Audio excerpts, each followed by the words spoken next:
This is a demo of the agents running. If you look on the left-hand side, these are the agents waking up to look at the page. The test manager assigns different agents to test it. They go out, they do their testing. They tell you what they're going to be testing for. Like here in a second, they're telling you what they're going to look for specifically. And they also look for things that you didn't even ask them to do, which is the most fun for me. But they check over 731 is the actual count today.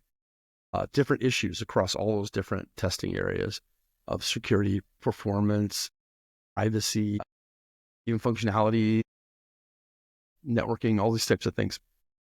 And then they come back with issues that they find, right? It generates bugs. On the right-hand side, you can see it's a visualization of them looking at the DOMs, kind of how they see the web page. And they look at all the different elements and all of them together at the same time. They analyze the screenshot, they look at the DOM, they look at the console logs, and they look at the networking calls behind the scenes. And they use all of that data to come up with their feedback in their area of specialty. Some of these AIs are already coming back with, bugs. One guy said, hey, there's no bugs in my world. And then these will be rolled up and summarized by the test manager agent. She'll look at all the feedback from all the testing bots when they're done testing, and she'll triage them too. So she looks at them and goes like, that's a little bit of an odd bug, or that's a very low priority bug. And she triages them like kind of it happens in the real world.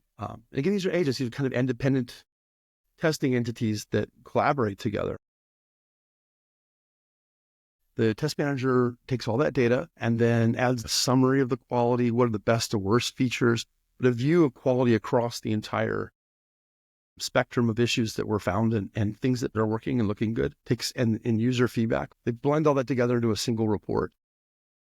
So you can have something like in a real world where you have a test results document or update status for the week for that sprint. There they go. She's triaging all of the issues and she's building a report right now. This was testing Chat.GPT, which is just kind of fun. Kind of AI testing the AI, which is a little bit nerdy. And then you can see here, it generates this full quality report. In this case, it was just testing the homepage, but it's got all sorts of analysis there.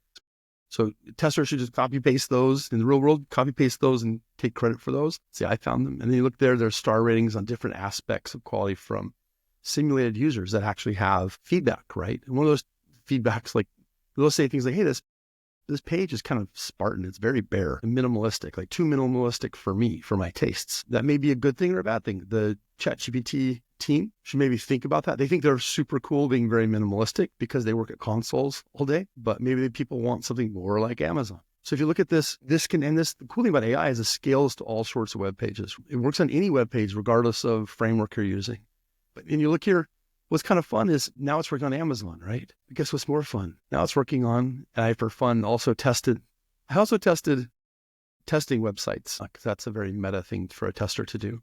And it's funny, a lot of these companies don't test their own websites. They've got a lot of bugs and issues in their own websites. So it's kind of fun as a tester. But you can scroll through these publicly and see the results for something. Here's Applause. I used to work there. They have a lot of people doing testing, and there's things they could be doing to improve their own websites. This is a fun one. I think these AI bots are maybe a little more rapid than even the rapid software testing approach to testing. I think they don't get a great grade. And it's not the most beautiful page, but you can see here all sorts of different, and there it goes, testing the mobile version. It tests for responsiveness. The UI tests for responsiveness as you scale down the page, and also like how does it render on like mobile.